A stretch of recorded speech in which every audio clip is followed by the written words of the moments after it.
আদালতত দিব পৰা অসংখ্য ডেটা গোটাই লৈ সি গ্ৰেপ্তাৰ কৰিছে আৰু তাৰ বাবেই সি দুবৰীৰ সহায় লৈছিল। উহ ভগৱান।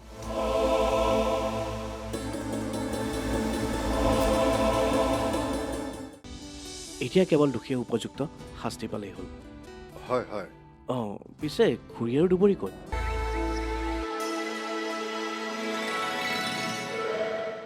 দুবৰী যথেষ্ট সাহসী ছোৱালী।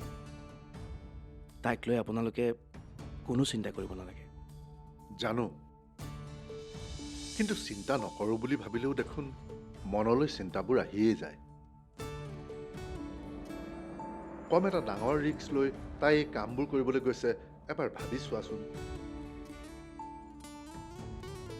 ৰিক্স আছে, সেইটো মই জানো, কিন্তু তাইৰ লগত সুজিত আছে আৰু মই জানো সুজিতে তাইৰ কোনো অপকাৰ হ'বলৈ নিদিয়ে। এৰা, সি তাইৰ লগত আছে বুলি জানো কাৰণেই অকণমান সকাহ পাইছোঁ। আপুনি? আহিলা? মই তোমাকে লগ কৰিবলৈ আহিছিলোঁ। কোৱাচোন কেনেকৈ কি হ'ল? একো অসুবিধা হোৱা নাইতো? অসুবিধা একেবাৰে নোহোৱাকৈ থকা নাই, কিন্তু ভগৱানৰ কৃপাত সকলো ভালে ভালে হৈ গ'ল। সিহঁত এতিয়া পুলিচৰ হাতত। ৰচোন, সুজিতৰ বায়েকক সিহঁতে এৰি দিলে নে নাই? একোতো অপকাৰ কৰা নাই? নাই কৰা।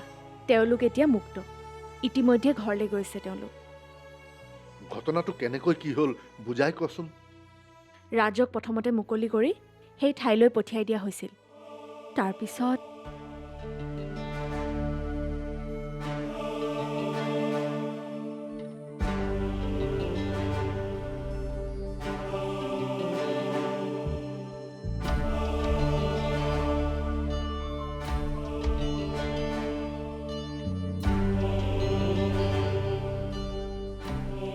Oh God, একেবাৰে দেখোন চিনেমেটিক কাৰবাৰ।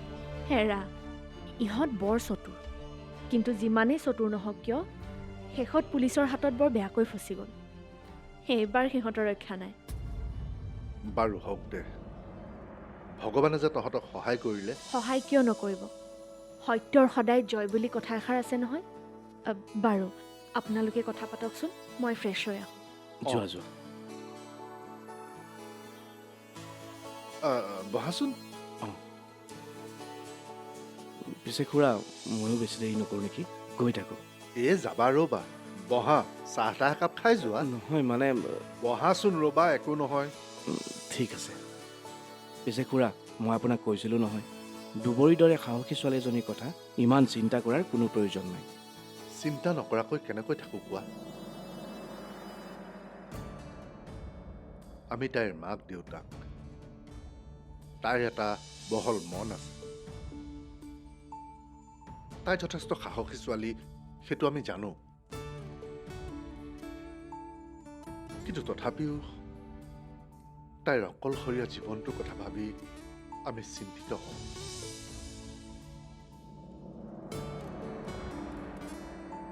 আমাৰ অবিহনে তাইৰ ভৱিষ্যতটো কি হ'ব? তাইৰ ভৱিষ্যতৰ কথা আপোনালোকে চিন্তা নকৰিব।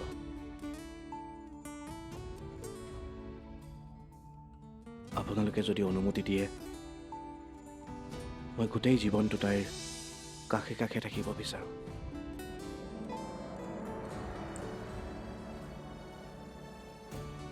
মই সঁচাকৈ কৈছোঁ খুৰা, তাইৰ দৰে ছোৱালী এজনীৰ সহায় হ'বলৈ পালে মই নিজকে ধন্য মানিম। কেতিয়াও তাইক অকলশৰীয়া হ'বলৈ নিদিওঁ, মই কথা দিছোঁ।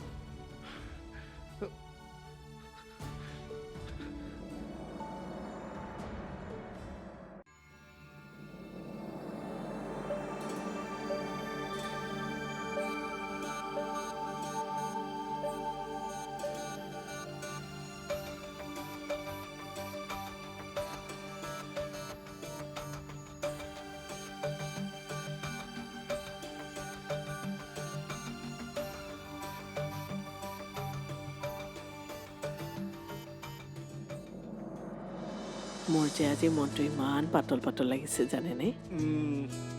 বেমাৰ যে আছিলে সেইটো কথা পাহৰিয়ে গ'লা হ'বলা। হ'ব, ইমান গহীন ফালিব নালাগে। আপোনাক দেখিয়ে মই গম পাইছোঁ দিয়ক, ভিতৰি ভিতৰি যে আপোনাৰো মনটো উখল মাখল লাগি আছে। এৰা হে জাৰৰ দিনত ৰাতিপুৱা কোমল ৰ'দ অকণ পোৱাৰ দৰে লাগিছে। এৰা দিয়ক, চাওকচোন ল'ৰাজন কিমান ভাল, শিক্ষিত, মাৰ্জিত। তাতোতকৈ ডাঙৰ কথাটো হ'ল তাইৰ লগত সম্পূৰ্ণকৈ মিলিছে সি। এৰা তাইৰ দৰে ছোৱালী এজনী পাই আমি যেনেকৈ গৌৰৱ কৰোঁ, ঠিক তেনেকৈ তাইও তেনেকুৱা এজন ল'ৰা পোৱাটো কম গৌৰৱৰ কথা নহয়। পিছে দুই একে হয়তো ক'ব আগতে বিয়া পতাম। বাদ দিয়াহে মানুহৰ কথা। তাইৰ বা আমাৰ দুখৰ দিনত কোন মানুহে আমাক কিমান সহায় কৰিছিল। ইমান এটা ভাল সৎ চৰিত্ৰবান ল'ৰা পাইছোঁ, আৰু সেই ল'ৰাটোক তাইও যে পচন্দ কৰে সেইটো খাটাং। তাৰ পাছত মানুহৰ কথালৈ কেৰেপ কৰা মানুহ মই নহয়। ভগৱানক বহুত ধন্যবাদ, ছোৱালীজনীক যেন আৰু দুখ নিদিয়া প্ৰভু। ঘৰখনলৈ অকণমান পোহৰ আহক আৰু।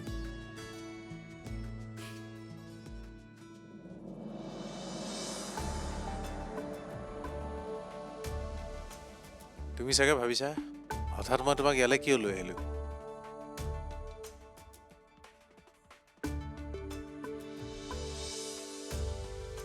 তোমাৰ লগত মোৰ বিশেষ কিছুমান কথা পাতিব লগা আছে, সেইবাবে এই নিৰিবিলি ঠাইলৈ মই তোমাক লৈ আহিলোঁ।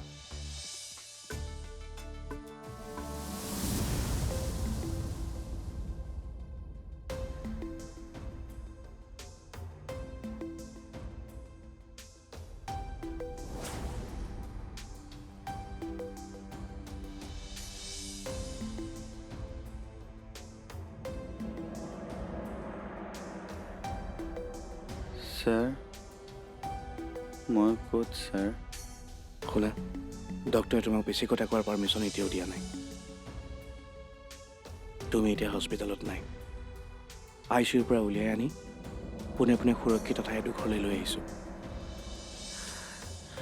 ছাৰ, মোক বচাওক ছাৰ। মই আৰু এনেকুৱা বেয়া কাম কেতিয়াও নকৰোঁ ছাৰ। হ'ব, তুমি মোৰ লগতে থাকিবা। তোমাক বচাবৰ বাবে ইমান গোপনে ইয়ালৈ লৈ আহিছোঁ। তুমি জীয়াই থাকিব লাগিব। কিন্তু তোমাক মাৰ্ডাৰ কৰিবলৈ সিহঁতে বিচাৰি ফুৰিছে। চিন্তা কৰিব নালাগে, এতিয়া সিহঁত এৰেষ্ট হৈছে। তুমি এতিয়া সম্পূৰ্ণ বিপদমুক্ত। আচলতে মই মৰিবই লাগিছিল ছাৰ। মই বহুত ডাঙৰ পাপ কৰিছোঁ ছাৰ। মই পাপী ছাৰ।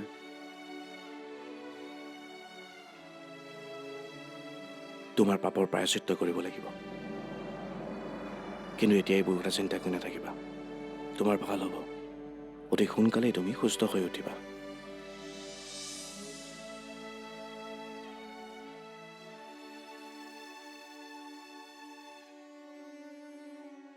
চোৱা, মানুহৰ জীৱনত বিভিন্ন সমস্যা থাকে, বহুত ঘাত প্ৰতিঘাত থাকে, আৰু কেতিয়াবা কিছুমান সমস্যা আমি নিজে চপাই লওঁ, হয়তো ক'ব নোৱাৰাকৈ।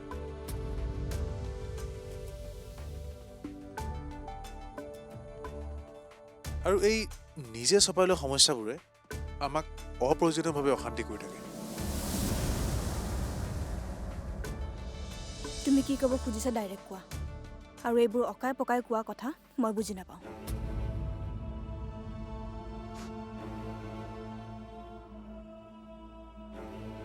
চোৱা, অকাই পকাই কথা কোৱাৰ অভ্যাস মোৰ নাই, আৰু মোৰ এনেকুৱা লাগিছে তুমি যেন কিছুমান অপ্ৰয়োজনীয় কথা মগজুত ভৰাই অকাই পকাই পাকঘূৰণি খাইছা। নিজেও অশান্তিত আছা, আনকো অশান্তি কৰিছা। যিবোৰ কথাই মোক অশান্তি দি আছে সেইবোৰ কথা তোমাৰ বাবে অপ্ৰয়োজনীয় হ'ব পাৰে, কিন্তু মোৰ লাইফৰ কাৰণে অপ্ৰয়োজনীয় কথা নহয়। মানে কি ক'ব খুজিছা তুমি? আচৰিত, মই কি ক'ব খুজিছোঁ সেইবোৰ তুমি এতিয়াও বুজি পোৱা নাই। বুজিছোঁ কাৰণে এই সকলোবোৰ অপ্ৰয়োজনীয় কথা বুলি ভাবিছোঁ।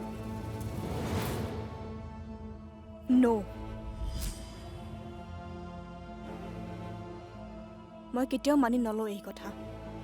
মই জানিব লাগিব কি কাৰণত তুমি দুবৰীক ইমান ইম্পৰ্টেঞ্চ দিয়া তোমালোকৰ মাজত কি সম্পৰ্ক আছে মই আগতে বহুতবাৰ কৈছোঁ আৰু আজি কওঁ দুবৰীক মই মোৰ খুব ভাল বান্ধৱী বুলি ভাবোঁ তাক মই শ্ৰদ্ধা কৰোঁ তাইৰ দৃঢ়তা আৰু আত্মবিশ্বাসক মই সন্মান কৰোঁ কেৱল সেয়াই নে যিজনী দুবৰীয়ে তোমাৰ কাৰণে এটাৰ পিছত আন এটা ত্যাগ কৰি গ'ল সেইজনী দুবৰীক তুমি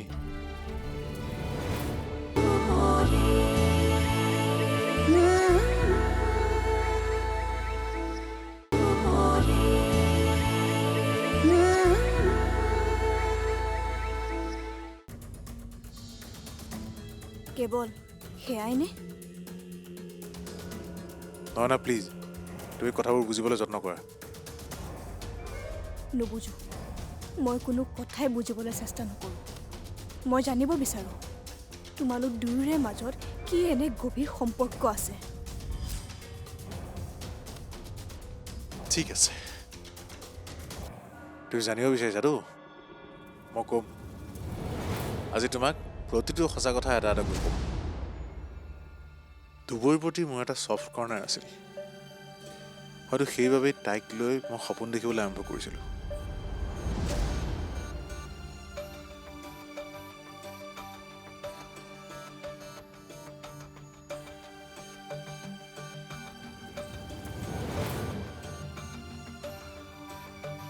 এজনী সৎ দৃঢ় আৰু চৰিত্ৰৱান ছোৱালীৰ সৈতে সংসাৰ পতাৰ কথা ভাবিছিলোঁ কিন্তু কিন্তু কি ৰৈ গ'লা কিয় তুমি দুবৰীৰ লগত সংসাৰ পতাৰ সপোন দেখিও তাইক বাদ দি মোক কিয় বিয়া পাতিলা কাৰণ আছে সেই কাৰণটোনো কি তাকে মই জানিব বিচাৰিছোঁ সেই কাৰণটো কি জানা কাৰণটো হ'লা তুমি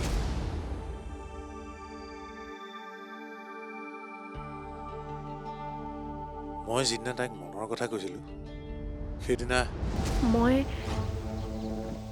বহুত কথা ভাবিহে কথাটো ক'ব খুজিছোঁ আপোনাৰ যদি সঁচাকৈ মোৰ প্ৰতি কিবা আন্তৰিকতা অনুভৱ হৈছে তেন্তে মোক নহয়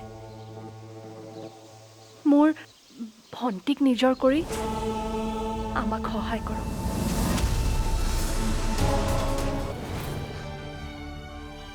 তোমাৰ বাবেই তাইৰ বিয়াখন ভাগিল এবাৰলৈও কিন্তু নিজৰ কথা নাভাবিলে তাই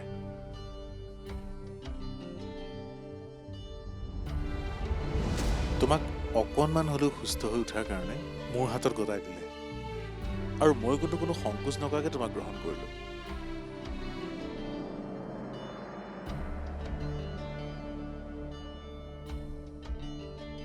ভাবিছিলোঁ এদিন তুমি সুস্থ হৈ উঠিবা সকলো ঠিক হ'ব এইবোৰ আমাৰ ঘটি থকা ঘটনা আচলতে দুবৰীৰ লগতে তোমালোকৰ ঘৰখনক চিন্তাৰ পৰা মুক্ত হোৱাটো বিচাৰিছিলোঁ কিন্তু তুমি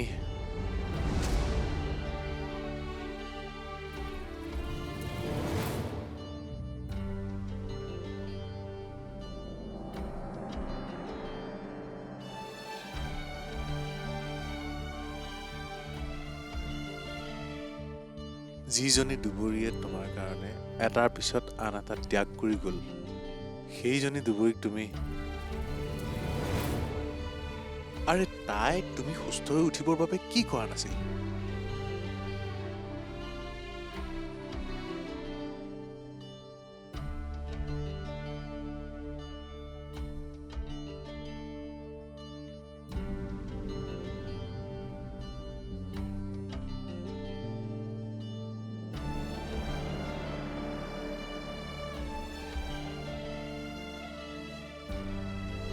আজি মই তুমি জানিব বিচৰা প্ৰতিটো কথাই খুব স্পষ্টভাৱে কৈছোঁ এতিয়া সিদ্ধান্ত তোমাৰ ওপৰত তুমি নাভাবিবা তুমি যি সিদ্ধান্ত ল'বা তাত মই কোনো কাৰণত হস্তক্ষেপ নকৰোঁ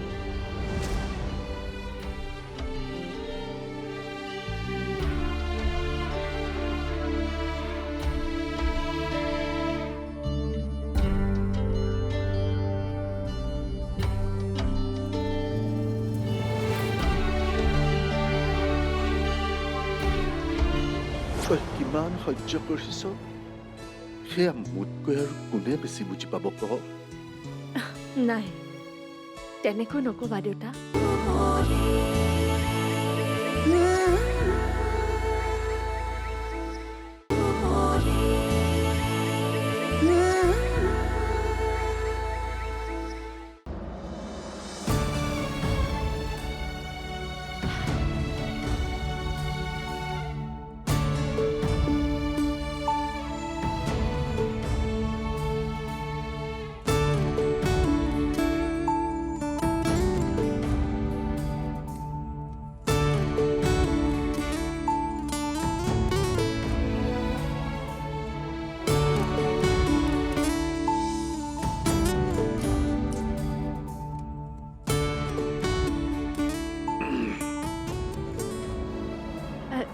দেউতা, কিবা লাগিছিল নেকি? লাগে। চাহ খাবা নেকি? নাখাওঁ। আকৌ কিবা লাগে বুলি ক'লা যে? তোৰ পৰা অকণমান সময় লাগে। কি যে কথাবোৰ কোৱা। বহুত দিনৰ মূৰত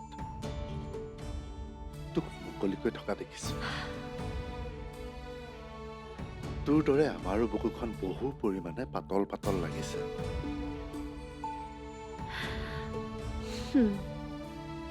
এতিয়া বৰ ভাগৰ লাগিছে দেউতা।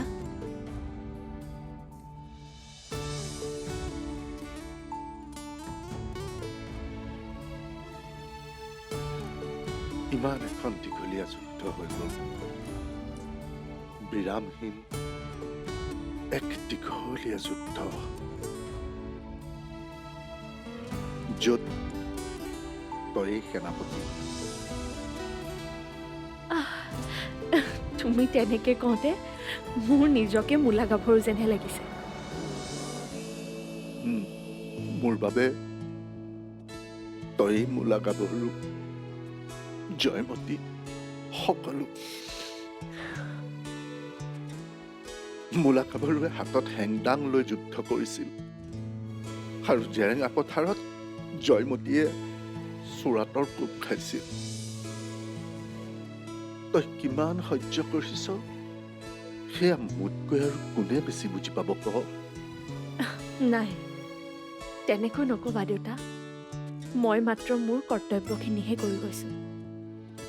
ভাল সেইটোৱে লাগিছে যে মোৰ কষ্টখিনিৰ এটা ভাল ফল পাবলৈ গৈ আছোঁ। মাত্ৰ চিন্তা নকৰিবি, সকলো ভাল হ'ব। নেদেখাজনে তোৰ কষ্ট আৰু ধৈৰ্য দেখিছে।